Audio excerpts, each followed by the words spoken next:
మాటల్లో చెప్పలేని మహత్తరమైన కార్యం ఇక్కడ జరుగుతుందని నేను భావిస్తున్నాను.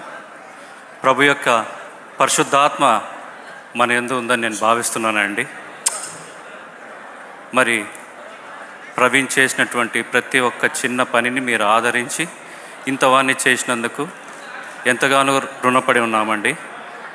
మరి మా కుటుంబం తరపున, ఆయన భార్య పిల్లల తరపున, ఆ తల్లిగారి తరపున, ఆయన చేస్తున్నటువంటి మినిస్ట్రీ తరపున మీకు మరొకసారి థ్యాంక్స్ చెప్పుకోవాలనుకుంటున్నాను. మేము ఎంత చెప్పినా చేరని మాటలు. ఈ ఇంతటి పెద్ద గారికి, ప్రతి ఒక్క పాస్టర్ని, ఇక్కడికి వచ్చినటువంటి ప్రతి ఒక్క పాస్టర్ని చాలా వాళ్ళ టైం అంతా కూడా పక్కన పెట్టి ఈ ఈవెంట్ను మరి ముందుకు జరిపించాలని సహృదయంతో వచ్చినటువంటి ప్రతి ఒక్క పాస్టర్కి నా హృదయపూర్వక అభినందనలు తెలియజేసుకుంటూ ప్రార్థనలో మా కుటుంబాన్ని ఉంచుతారని నమ్ముతున్నాను.